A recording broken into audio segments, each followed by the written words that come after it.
Alright guys, I got a problem and it has to do with having a little bit too much freedom. So it is 5:12 a.m. as usual, all-nighter, and yeah, Sunday going into Monday. I had a pretty weird weekend. I went and saw some friends for the first time in a couple months and it just went to shit. Personal story, personal matter. However, the core thing with this video is I've been working on this most recent video I'm doing. Not going to talk about who it is. However, in the process of scripting, I got very, very frustrated because their life is very complex and I want to include all the details of their life and various elements of it, but it's just a fucking disaster. And I already know I'm going to get shit if I don't include everything. So out of frustration from organizing that, I started procrastinating and I took a look at my old personal channel.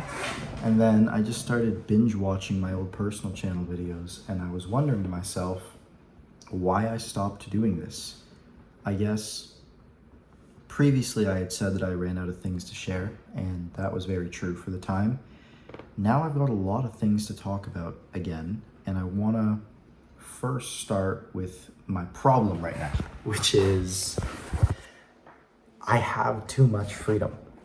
I only have one person that I talk to and I do a little bit of consulting with, and it's not something that I do for money really. It's something that I do pretty much out of fulfillment because I've been working with this individual for over 6 months now, probably around 8 months or so, and I've watched them transform from kind of getting the short end of the stick in the info product world to doing something pretty awesome, starting a content agency and really going through the rungs the right way, and it's really fulfilling for me. So I have that, and I don't really consider that even work.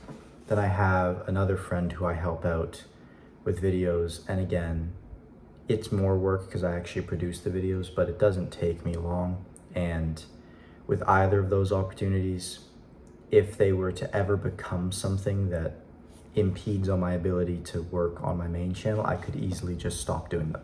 So my point is that I can focus entirely on my main channel, which I've been doing. And I mean, it paid off pretty well. To give you guys the update, the Tate video is at 186,000 views, meaning that it is now my highest viewed video on the channel, and it did it in only 10 days and 17 hours. The TJR video at this time only had 62,000 views, so it's pretty much triple as good as that. So we can kind of ballpark where it's going to go after a month or however long. Honestly, we can't ballpark it. We'll see. That being said, working on this next video, it's very cool because I'm quite confident that this is only the beginning, and I have some big aspirations that I want to talk about in this video.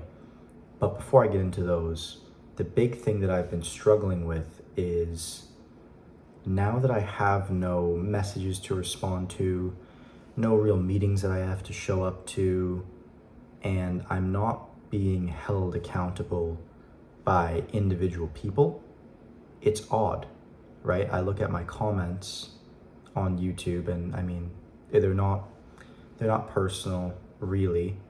And when I speak with my friends and other people around me,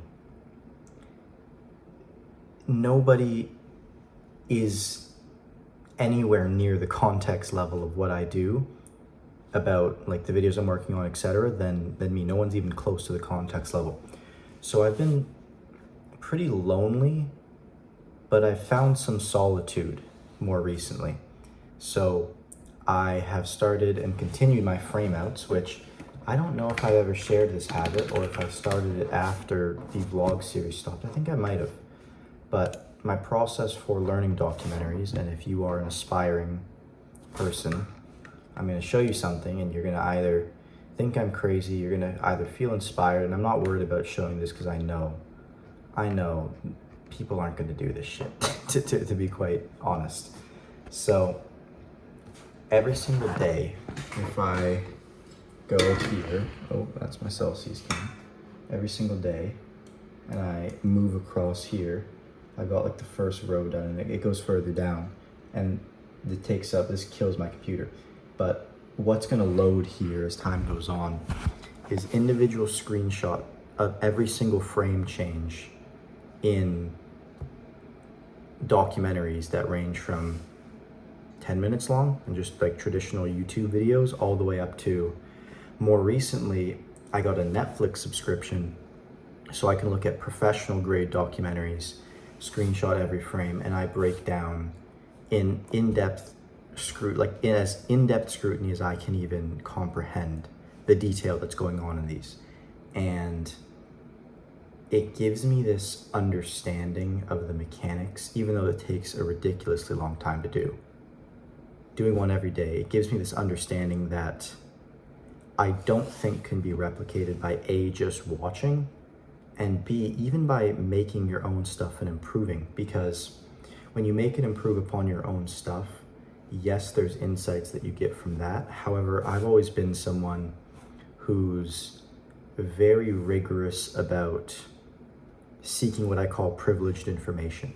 So another thing that I tried, which I don't know, the people who are also YouTubers in the creator space, like YouTube docuseries space, haven't been, like, I haven't developed any relationships with anybody yet. There's a creator by the name of Volksgeist who I actually got a response from, and I had a little conversation with him. He ended up not actually responding to me after I asked to pay him for a timeline. He said he would, but he didn't. I don't know if he forgot or anything. If you're watching this, bro, no worries. It's not hard feelings or anything. And then another person, I paid for their Patreon. Actually, no, two people I paid for their Patreons, and I've asked for their timelines and like offered to pay, by the way. And I've just kind of been brushed off. So that's been odd. But again, contributing to this loneliness thing, I found this documentary forum called The D Word that I recently joined. I'm going to show you guys here. It's pretty much just documentary film professionals. It's a forum for, and not to, maybe this gives it away, but the person I've been recently making a video on has a lot of ties to forums in their story. So I've been exposed to this world that I don't even know how I didn't see more of this, given how much time I've spent on the internet throughout my entire life. The forum's kind of mid, I'm not gonna lie. There's not a lot of informational sharing. The people that make documentaries in the more traditional film industry, they kind of gatekeep shit, to be honest with you. A lot of people gatekeep stuff, and I can't say I blame them, because I mean, I do too now. You know, you gotta get with the program. And I think it's a healthy thing that, I do think it's a healthy thing that I can gatekeep stuff. Because beforehand, what was going on is I wouldn't gatekeep anything. I'd be giving everything away for free. And it's a good indicator that you have nothing of value to say. I don't want to confuse it with that, but it means that, you know, you're not as much of a player in the game as you are a coach if you're sharing everything, right? And that's cool for people later on in their careers where they want to be coaches and just help other people, yeah, whatever. But I've always struggled with the info product space mentally myself, because I just want to be a player. I don't want to be selling somebody a dream of something. And by the way, I don't think it's wrong to sell info products. I'm not bashing the industry, even though it has gotten exponentially worse and there are a fuckload more bad actors. And it's honestly why I personally made the decision to kind of distance myself from it, at least for a while. And it has to be done in a certain kind of way. So yeah, just in light of all of that, I've just been a player, sitting, learning, improving, my ability to make videos, and I edited that whole most recent video. Moving forward, doesn't look like I'm going to be working with an editor, which I think is a good thing. I like doing the entire video myself. But on to the big thing. And I was watching back the previous Alex Newman personal videos, and there are so many instances where I just pre-fire the future. It's so cool to see the things that you speak about kind of come to fruition. I want to make movies, and like, first off, I want to make movies. That's long. I also want to make some of the best documentaries in the world, and not only rise to the top of YouTube, but I also want to rise to the top of streaming services like Netflix, HBO. Honestly, the main one for me, I mean, there's Prime Video, all this stuff, but I want to mainly get one on Netflix. That would mean a lot to me. And it's not as if they pay you more. From what I've done my research on, they oftentimes pay you less than what you would have got paying it on YouTube, but it provides you a certain level of credibility, especially to an older demographic, that otherwise just cannot be achieved. And I've seen very recently kind of what Curry Barker did with Obsession, which is now over 400 million, and that was awesome. Then I also saw what Kane Parsons did with Backrooms, and that in Blender. I even tried learning Blender for a little bit. Ultimately, I decided against it just because I realized the highest grade of production quality that every living human right now aspires to reach is cinema quality. So what you watch in movies. And I was at this point where in my documentaries, I can either go into more cinema style, so making it more realistic, shooting certain scenes in person, or I could go to the Blender world, which is where you see channels like Fern. However, I realized that, again, we see the cinema quality is higher, right? You'd rather watch a real movie of something rather than an animated movie of something in most case scenarios.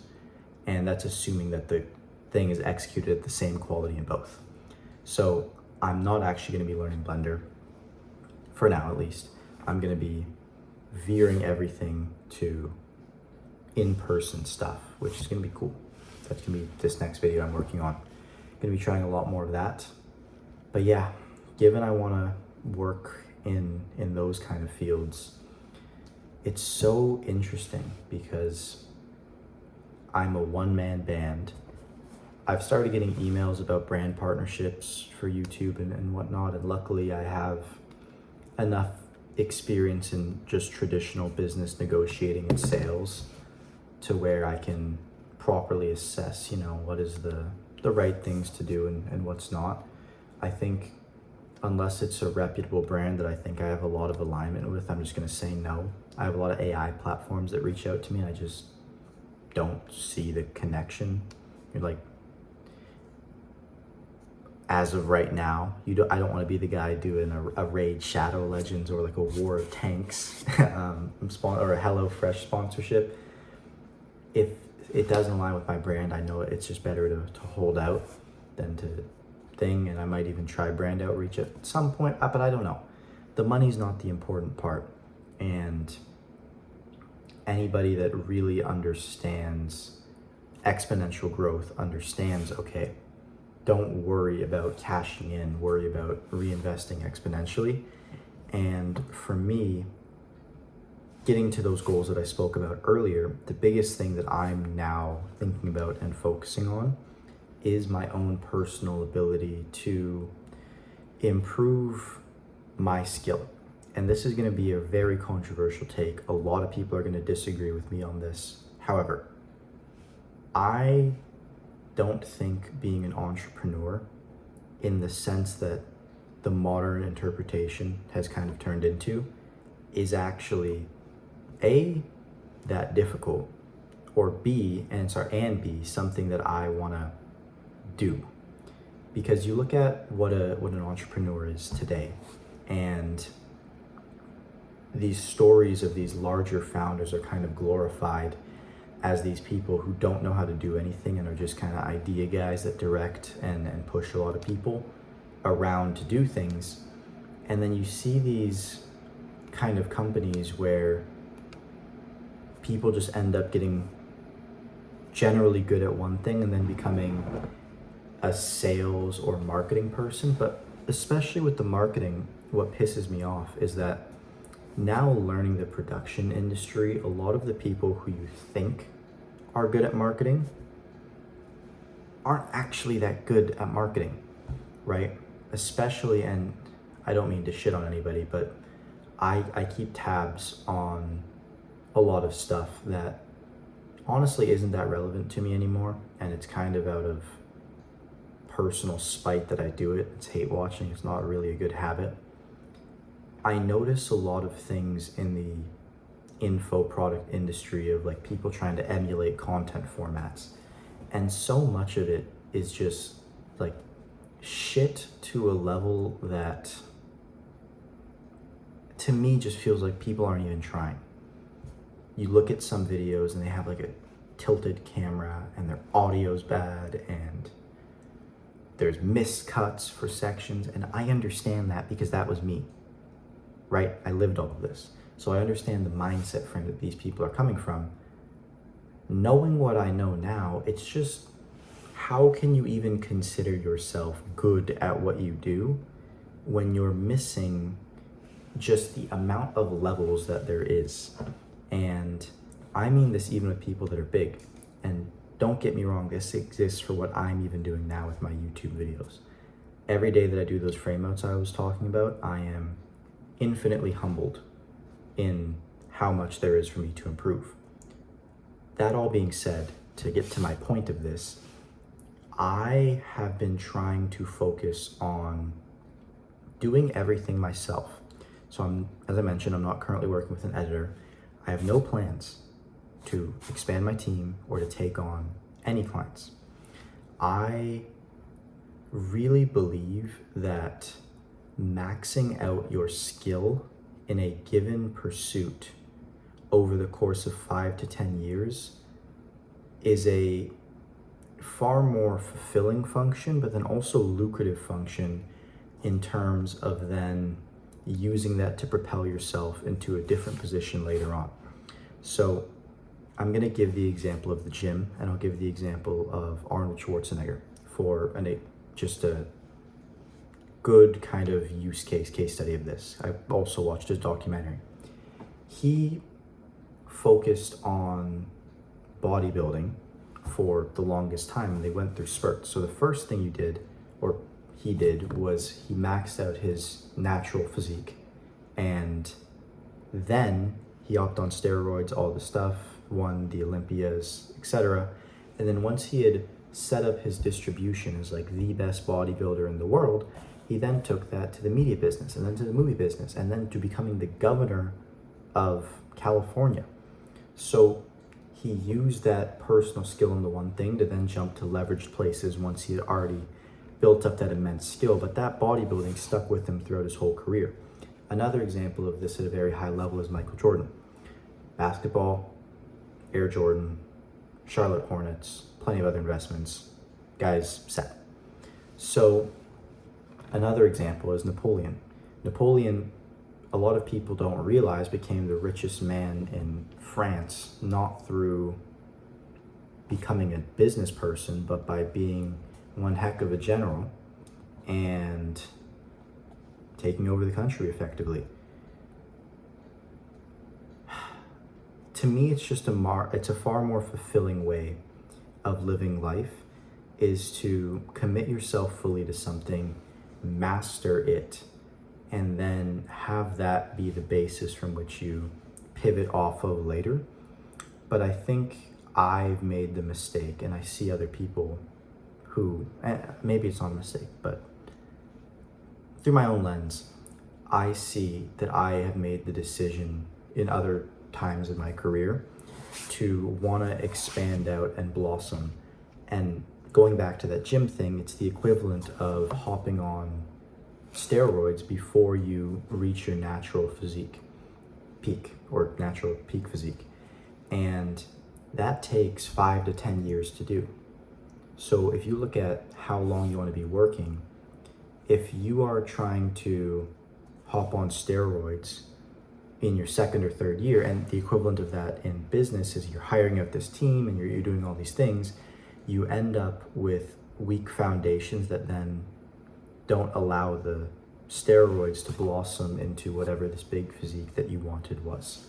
So for me, after having a team where I've spent $60,000 on payroll for a team, with ad budgets, we've spent more than revenue, which has been over 6 figures in a month before. And I've done all these things, and I just have a clarity now to look back and go, wow, was I really out of my depth and not as skilled as I could have been to be in that position? Like, put me in that position now, and I still think there's a lot more for me to learn, but my ability to maneuver it would be so much better. And you can only go through the intense periods of development by, again, focusing on your own personal skills and what you're good at. So reading, self-practice, and then also just forcing yourself to be in situations where the outcomes you get are dictated by your own performance. And then the way to make that profitable is to pick a skill with high leverage. So for me, this is YouTube. I might spend, like with this most recent video, months locked away, piecing it together quietly while nobody else is even hearing a word other than my close friends who I love to bits because they put up with my shit every day. Also my mom, my dad, everybody else. And then I released this video, and then it's exposed to a very wide amount of people because it has leverage distribution, right? Content has that ability. So it makes it worth it for me to spend all that time alone just because of the exponential nature that can occur. So that's just kind of my mindset, where my thinking is now. I'm full-time on my YouTube channel. I think I said that in the last video here. And now it's just time to keep posting. I want to post once a month, but there's some complications of, like, I don't know how long things are going to be yet. I'm trying to get this next video out as soon as possible, but I'm always going to prioritize making my most recent video far better than my last. So if I can't do that in a month and it's not coming out, it will have to wait until it is better. So I'm going to keep moving along that path, and I'm very excited to see what the future holds. But yeah, in the meantime, everything's kind of shaped up where I'm just a YouTuber. And it's a very weird thing I'm adapting to, that I have no clients, I have no real peers to talk to, not really many support groups, and I'm kind of just doing my best to learn. I believe it's called an autodidact. Is that what it's called? Yeah, an autodidact is a self-taught person, someone who learns a subject, skill, or craft independently without the guidance of formal instructors, teachers, or institutions. The term comes from the Greek autodidactos. Yeah. Anyways, Thomas Edison's an example, but it's interesting. Leonardo da Vinci is another example. But taking this autodidact approach is fun. I think it's probably one of the most fulfilling things you can do. Just wanted to share the update. I've been talking for a long time now.